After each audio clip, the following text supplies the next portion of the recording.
Thank you মেশামশাই। এই দেখো, এতে আবার থ্যাঙ্কস দেবার কি হলো? হ্যাঁ, সাধ্য থাকলে আপনার পুজো করতাম। আপনি আমাদের কাছে ভগবানের মতন। না না, এখানে বেশি থাকা যাবে না। ওপর থেকে ভগবান যদি জানতে পারেন যে ওকে ছেড়ে আপনি আমার পুজো করছেন, ওখান থেকে এত বড় বড় ইট ছুড়ে আমাকে মারবেন, আমি পালাই। কেমন আছিস মা এখন? ওমা তুমি এখানে বসো না। এবার শ্বশুর বাড়ি যাওয়ার জন্য তৈরি হ, ওকে? এটা দেখেছো, দুটো দিক দুরকম, কিন্তু কাজ এক। তোমার দিদি যতদিন এই কোম্পানিতে কাজ করেছে আমাকে কিচ্ছু দেখতে হয়নি, তোমাকেও তাই করতে হবে, ঠিক দিদির মতন হতে হবে। আপনি কিছু চিন্তা করবেন না স্যার, আমি আপনার সম্মান রাখবো। তাহলে তো সব হয়েই গেল।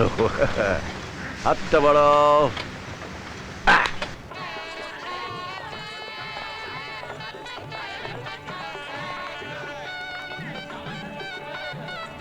লজ্জা বস্ত্র লাগবে যে?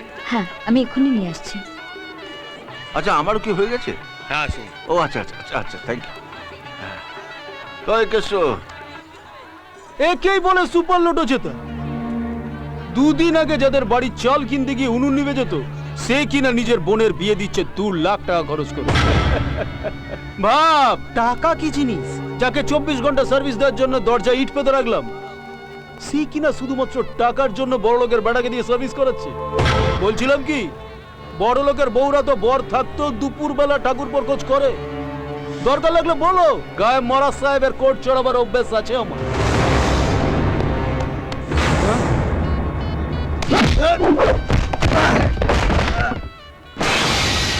এসব আজে বাজে কথা বলার সাহস পেলি কোথায় থেকে?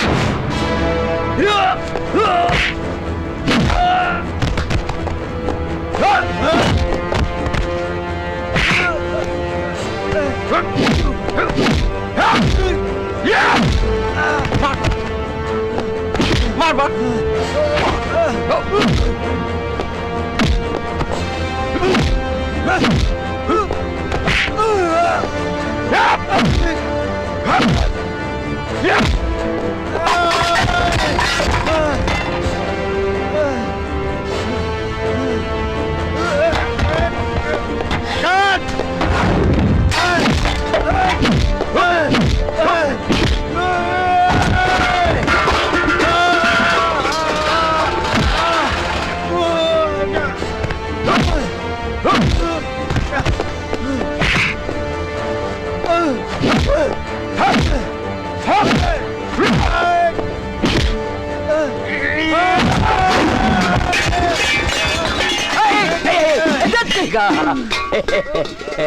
আরে এরপরে মারলে তো স্ক্র্যাপ মাল হিসেবে মল্লিক বাজারও বিক্রি হবে না।